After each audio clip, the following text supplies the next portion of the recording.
Hello दोस्तों, नमस्कार। हमारे YouTube चैनल में आप सभी का फिर से स्वागत है। मैं केवी सर। आज हम आपको पढ़ाने जा रहे हैं किरचॉफ का नियम। आज का टॉपिक जो है वो बिहार बोर्ड में अक्सर पूछे जाते हैं। किरचॉफ के नियम यानी किरचॉफ का पहला नियम, प्रथम नियम क्या है, किरचॉफ का दूसरा नियम यानी द्वितीय नियम क्या है। ठीक है, तो सबसे पहला चीज़ अगर बात करें, किरचॉफ का नियम लागू हम कहाँ करते हैं।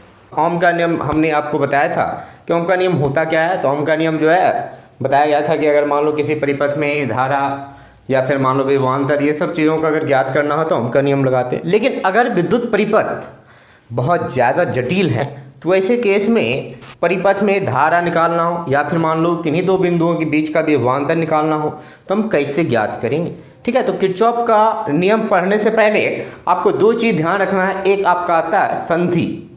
ठीक है, संधि को इंग्लिश में हम लोग जंक्शन कहते हैं। अब रही बात की जंक्शन होता क्या है। ठीक है, दूसरा चीज एक संधि और दूसरा चीज आपका आते हैं लूप, कि लूप होते क्या है। ठीक है, ठीक है, तो हमने क्या बोला कि किरचॉफ का नियम का अध्ययन करने से पहले हमको दो चीज़ों का अध्ययन करना पड़ेगा। पहला संधि के बारे में जानना पड़ेगा, दूसरा लूप के बारे में जानना है। तो अब रही बात कि संधि होता क्या है, तो संधि का जो इंग्लिश होता है वो होता है जंक्शन।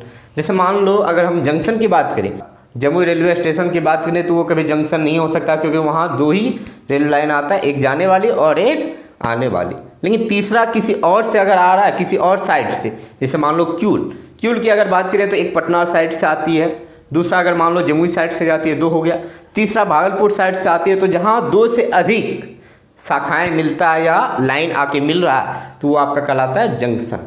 ठीक है, तो संधि की अगर बात करें, जैसे संधि की बात करें, मान लो एक इधर से आ रहा है और एक इधर आ रहा है और यहाँ मिल रहा है, तो दो ही मिल रहा है तो ये कभी जंक्शन नहीं कहलाएगा। ये जंक्शन की अगर बात करें तो आपको ध्यान रखना है कि अगर इस बिंदु पर, किसी बिंदु पर तीन शाखाएं आ रहा है, ठीक है, एक, दो और एक, तीन, तो तीन शाखाएं अगर मिल रहा है तो ऐसे बिंदु को हम क्या कहेंगे, संधि कहते हैं। तो आपको ध्यान रखना है कि जहां तीन या तीन से अधिक शाखाएं मिलती है, जिस बिंदु पर तीन या तीन से अधिक शाखाएं मिलती है उसको हम लोग क्या कहते हैं, संधि।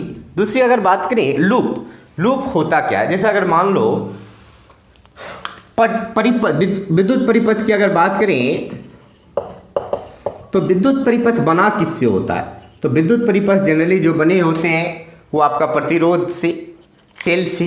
ठीक है, तो सबसे पहला चीज अगर यहाँ बात किया गया लूप का मतलब होता है कि प्रतिरोध, चालक, सेल जो भी है अगर उनसे बना एक बंद परिपथ है तो ये बंद परिपथ क्या कहलाता है, लूप कहलाता है।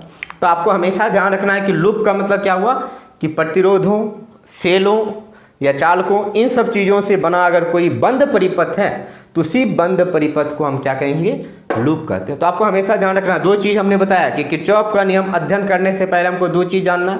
पहला हमने क्या बताया, संधि होता क्या है, तो जिस बिंदु पर दो से अधिक यानी तीन या तीन से अधिक शाखाएं मिलती है, तीन या तीन से अधिक शाखाएं मिलती है उसी को हम क्या कहते हैं, संधि यानी जंक्शन। फिर हमने क्या बताया, लूप का मतलब हमने क्या बताया कि अगर बात करें तो प्रतिरोध, सेल, चालक, इन सब चीज़ों से मिलकर अगर बंद परिपथ बन रहा है तो उसी बंद परिपथ को हम क्या कहेंगे, लूप कहते हैं। ठीक है, तो चलो अब हम पढ़ते हैं किरचॉफ का नियम।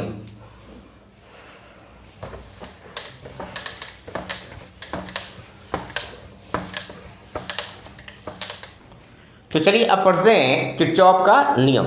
किरचॉफ ने क्या बताया था कि जटिल परिपथों को अगर हल करना है तो उसके लिए उन्होंने दो नियम दिए। तो अगर हम यहाँ लिखना चाहें तो लिख सकते हैं कि किरचॉफ का नियम।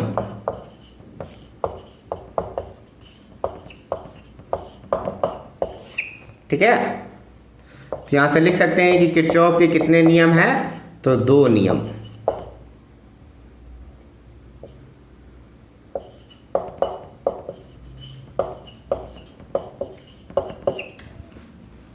ठीक है, पहला अगर बात करें तो किरचॉफ का प्रथम नियम आपका जो है वो विद्युत धारा से संबंधित है, तो उसको हम लोग बोल सकते हैं कि किरचॉफ का संधि नियम। किरचॉफ का प्रथम नियम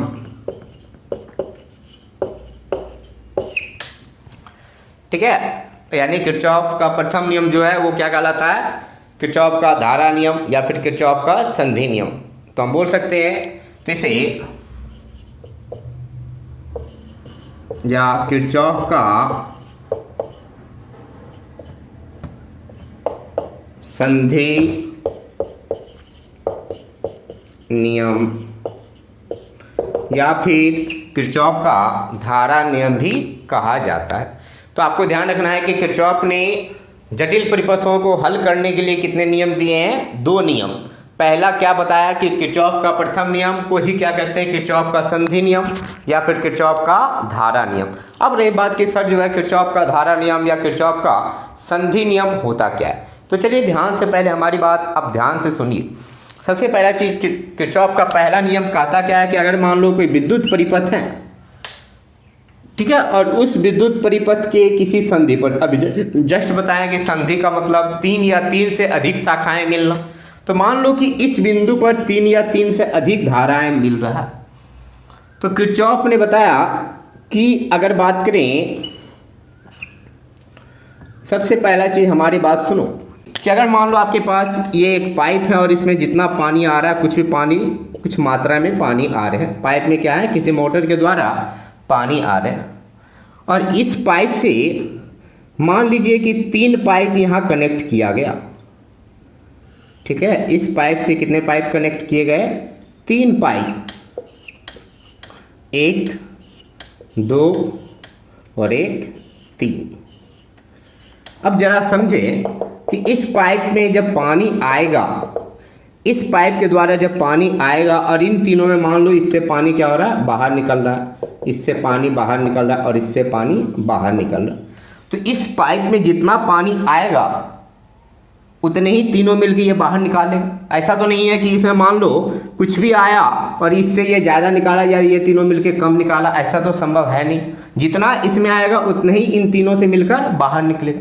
सेम उसी तरह यहाँ उन्होंने क्या बताया कि अगर मान लो कोई भी विद्युत परिपथ है और उस विद्युत परिपथ के संधि पर जितना धारा आया, तो आने वाली धाराओं का जो भी योग होगा, ठीक है, उसी संधि पर उससे जितने भी धारा निकला उनका कुल योग के बराबर होता है। यानी हम बोल सकते हैं कि आने वाली धाराओं का कुल योग और जाने वाली धाराओं के कुल योग के बराबर होता है। इसका मतलब ये हुआ कि इस संधि पर कोई धारा नहीं रुका, यानी कोई आवेश नहीं रुका, इसीलिए इसका नाम रखा गया किरचॉफ का संधि नियम, यानी संधि से रिलेटेड है, या फिर हम बोल सकते हैं किरचॉफ का धारा नियम, यानी धारा से संबंधित है। तो यहाँ से अगर लिखना चाहें तो इन्होंने क्या बताया, तो लिख सकते हैं इस नियम के अनुसार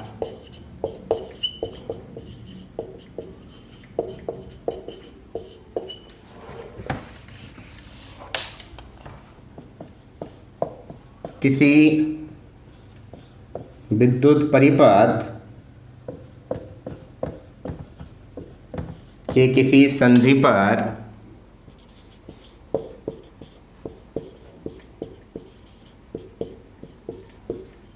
मिलने वाली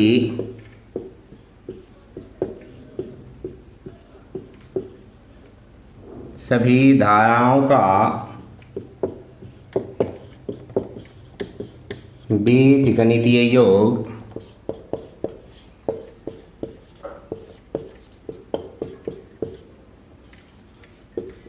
शून्य होता है, अर्थात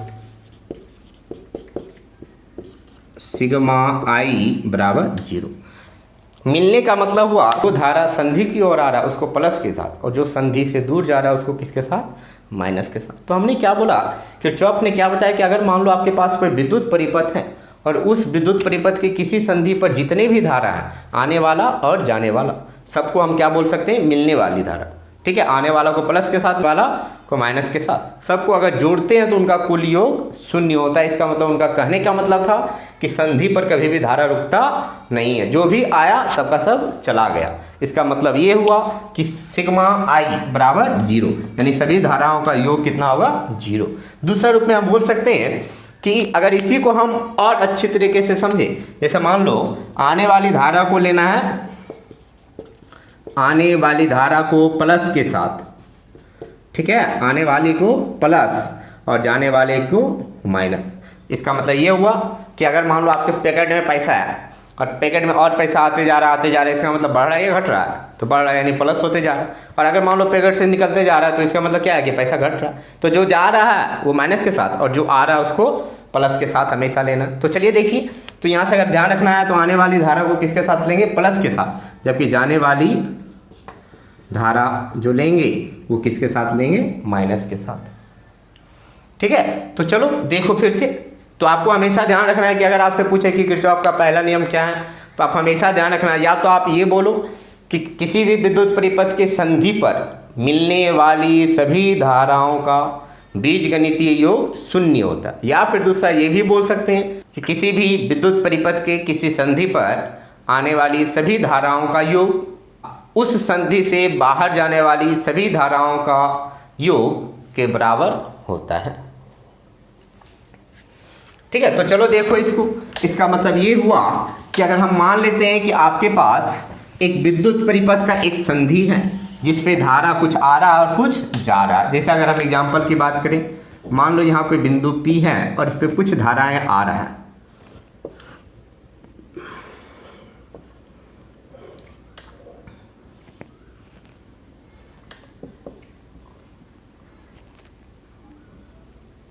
यहाँ मान लो I1, यहाँ I2, यहाँ I3, I4, I5 और I6। ठीक है, तो सबसे पहला चीज ध्यान से देखो, अगर इस संधि पर अगर हम किरचॉफ का प्रथम नियम लगाएं तो कैसे लागू करेंगे। तो सबसे पहला चीज आपको दिखाई जो दे रहा है, बोला गया है कि क्या है, बिंदु P है, यानी विद्युत परिपथ का कोई संधि मान लो P। बिंदु P पर अगर हम किरचॉफ का पहला नियम लगाएं तो लिख सकते हैं कि बिंदु P पर किरचॉफ का पहला नियम को हम शॉर्ट में लिखते हैं KCL, यानी किरचॉफ्स करंट लॉ, यानी किरचॉफ का धारा नियम। ठीक है, लागू करने पर KCL का मतलब क्या हुआ कि किरचॉफ्स करंट लॉ, यानी किरचॉफ का धारा नियम। तो कहता क्या है कि सिग्मा आई का मान क्या? 0। तो अभी जस्ट हम बताएं कि जो धारा आ रहा है, सिग्मा आई का मतलब सभी धाराओं का योग कितना होना चाहिए? शून्य, यानी बीजगणितीय योग। बीजगणितीय योग शून्य होने का मतलब हुआ कि जो धारा आ रहा है उसको प्लस के साथ लीजिए और जो धारा संधि से दूर जा रहा है उसको माइनस के साथ, और दोनों को जब जोड़ेंगे तो उनका कुल योग हमेशा कितना होता है? 0। तो देखो अगर यहाँ ध्यान से आ कौन रहा? I1 अगर मान लो संधि की ओर जा रहा, ये संधि है, बिंदु P क्या है? संधि है। तो बिंदु P जो है संधि है, तो संधि की ओर जो जा रहा है उसको प्लस के साथ, तो I1 को प्लस के साथ। I2 भी जा रहा है तो इसको भी प्लस के साथ। I3 देखो क्या हो रहा है? बाहर जा रहा है, इससे दूर जा रहा है तो इसको हम क्या लेंगे? माइनस के साथ। I4 देखो संधि की ओर जा रहा है तो इसको प्लस के साथ। I5 बिंदु से दूर जा रहा है तो इसको क्या लेंगे? माइनस के साथ। और फिर देखो I6 क्या हो रहा है? बिंदु की ओर ही जा रहा है तो I6 प्लस के साथ, बराबर किसके? 0 के। अब देखो इसको सॉल्व करेंगे तो I1 plus I2 minus I3 plus I4 minus I5 plus I6 बराबर 0। अब ये काम कीजिए, माइनस वाले को सभी को उधर ले जाइए, तो कितना आएगा? I1 plus I2 plus I4 plus I6 और बराबर इधर आएगा I3 प्लस I5। अब ध्यान से देखो, इसमें जो धारा आ रहा, आने वाला का कुल योग और संधि से दूर जाने वाला कुल योग आपस में बराबर है कि नहीं? आ कौन कौन सा रहा? I1, I2, I4 और I6। तो संधि की ओर जो भी आया उनका योग बराबर किसके हैं? संधि से जो दूर जा रहे हैं, यानी I3 और I5 के। तो आपको ध्यान रखना है कि किरचॉफ का पहला नियम या यानी धारा नियम, या फिर हम बोल सकते हैं किरचॉफ का संधि नियम कहता क्या है कि अगर किसी संधि पर जो भी धारा आ रहा है उनका योग संधि से जो भी जा रहा है दूर उनका योग के बराबर होता है। ठीक है, चलिए तो हम एग्जाम्पल इसका कुछ लेते हैं।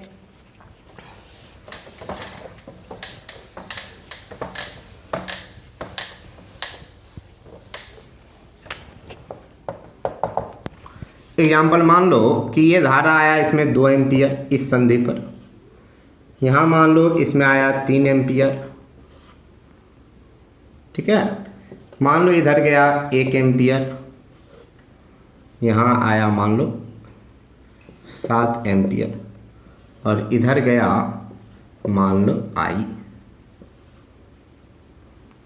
ठीक है, एक संधि दिखाई दे रहा है, मान लो बिंदु क्या है P। बिंदु P जो है वो क्या है संधि, इस पर कुछ धारा आ रहे हैं कुछ धारा जा रहे हैं, तो पूछा है कि I का मान ज्ञात करें।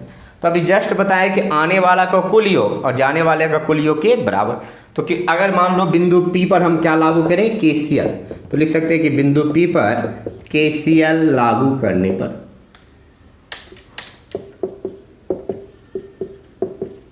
तो जब बिंदु P पर KCL लागू करेंगे तो आने वाला कौन कौन है 2 एम्पियर 3 एम्पियर और 7 एम्पियर। तो कुल योग तो 2 ampere plus 3 ampere plus 7 ampere. जाने वाला कौन कौन सा I और 1 एम्पियर। तब इसको जोड़ो 2 3 5 7 12 एम्पियर बराबर I और प्लस 1 एम्पियर। तो I का मान कितना होगा, इधर ये प्लस उधर जाके माइनस, तो 12 एम्पियर माइनस 1 एम्पियर बराबर I। तो I का मान कितना आ गया 11 एम्पियर। चलिए, तो अब हम पढ़ेंगे किरचॉफ का दूसरा नियम। किरचॉफ का दूसरा नियम एक्चुअल में कहता क्या है।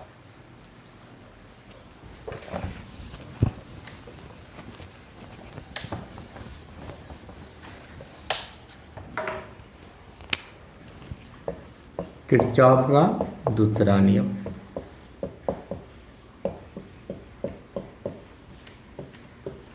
या फिर इसको हम कहते हैं किरचॉफ का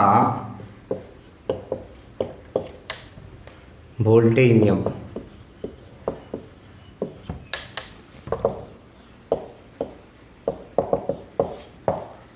किरचॉफ का दूसरा नियम कहता क्या है कि अगर मान लो आपके पास प्रतिरोधकों और सेलों से बना कोई बंद परिपथ है। ठीक है, क्या बोला कि कोई प्रतिरोधकों और सेलों से बना क्या कोई बंद परिपथ, तो उस बंद परिपथ के चारों ओर जो भी विभवांतर होगा उसका बीजगणितीय योग हमेशा शून्य होता है। तो इसको हम शॉर्ट में लिखते हैं किरचॉफ्स वोल्टेज लॉ यानी KVL। तो हम लिख सकते हैं कि इस नियम के अनुसार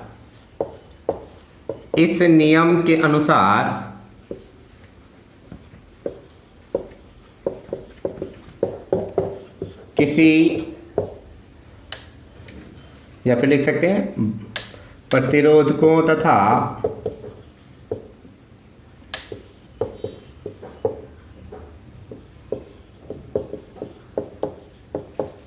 सेलों से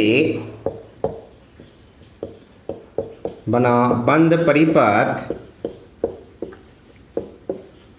के चारों ओर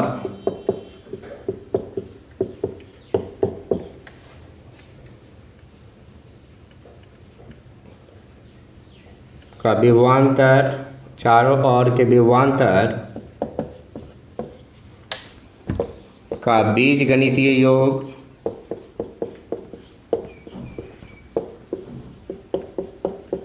शून्य होता है। यानी हम बोल सकते हैं कि अर्थात सिग्मा डेल्टा भी बराबर 0। यानी किरचॉफ का दूसरा नियम कहता क्या है कि अगर मान लो सेल और प्रतिरोधकों से बना कोई बंद परिपथ है तो उस बंद परिपथ के चारों ओर जो विभवांतर हैं उन विभवांतरों का कुल बीजगणितीय योग हमेशा कितना होता है, तो शून्य होता है। तो चलो अब हम अध्ययन कैसे करेंगे, कैसे निकालेंगे। तो सबसे पहला चीज़ ध्यान रखना कि सेल में अगर बात करें, सेल की अगर बात किया जाए तो बड़ा वाला टर्मिनल प्लस और छोटा वाला क्या होता है माइनस। ठीक है, तो सेल में देखो, पहले देख लो सेल की अगर बात करें तो सेल में प्लस और ये क्या होता है माइनस। सेल का विद्युत भागबल कितना E है। ठीक है, तो यानी इनके सिरों के बीच का विभवांतर कितना हो गया E। दूसरा अगर बात करें, मान लो प्रतिरोध का, प्रतिरोध में धारा जा रहा I और यहाँ का प्रतिरोध मान लो R, तो इनके सिरों के बीच का विभवांतर V बराबर कितना होगा I गुना R। ठीक है, अब दूसरी चीज ध्यान रखना कि धारा का जो प्रवाह होता है हमेशा उच्च विभव से निम्न विभव की ओर, और उच्च वाले विभव को प्लस और निम्न विभव वाले को माइनस। तो धारा का प्रवाह इधर से इधर जा रहा, इसका मतलब यहाँ का विभव कहीं ना कहीं उच्च होगा और यहाँ का विभव क्या होगा निम्न। तो उच्च वाले को प्लस और निम्न वाले को हम क्या दर्शाएंगे माइनस। तो दो चीज़ हम बताए कि अगर मान लो प्रतिरोध R प्रतिरोध है और उसमें धारा कितना जा रहा है I, तो उनके सिरों के बीच विभवांतर V बराबर क्या होगा I गुना R। सेल है तो सेल का विद्युत भागफल E, तो इनका विभवांतर कितना होगा V का मान E के बराबर। अब रही बात कि सर हम बीजगणितीय योग में चिन्ह कैसे लेंगे, तो बाबू ध्यान रखना, तो अगर प्लस से माइनस की ओर चले तो हम माइनस के साथ लेंगे, ठीक है। प्लस से माइनस की ओर अगर हम चले तो विभवांतर को किसके साथ लेंगे, माइनस के साथ। और अगर हम माइनस से किधर चले, प्लस के साथ, तो विभवांतर को हमेशा प्लस के साथ लेंगे। तो ध्यान रखना कि अगर मान लो प्लस माइनस, तो आपको समझ में आ ही जाना चाहिए कि सेल है तो सेल का बड़ा टर्मिनल प्लस और छोटा माइनस। फिर हमने क्या बोला कि अगर किसी प्रतिरोध में धारा का प्रवाह हो रहा है तो धारा का प्रवाह हमेशा उच्च विभव से निम्न विभव की ओर, तो उच्च वाला को प्लस और निम्न वाला को माइनस। तो अगर हम इधर से इधर चले तो देखो किधर से किधर जा रहे हैं, प्लस से माइनस, तो विभवांतर V का मान माइनस IR। लेकिन अगर हम इधर से इधर चलते माइनस से प्लस, तो क्या होगा, V बराबर प्लस IR। तो माइनस से प्लस में प्लस के साथ, और प्लस से अगर माइनस चले तो किसके साथ लेंगे, माइनस के साथ। तो चलो हम किरचॉफ का द्वितीय नियम लगाते हैं बंद परिपथ में, ठीक है।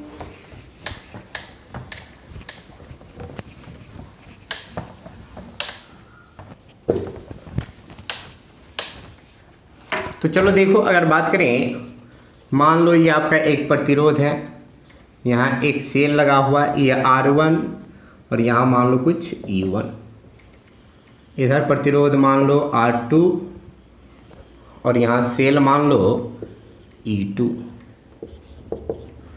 ठीक है।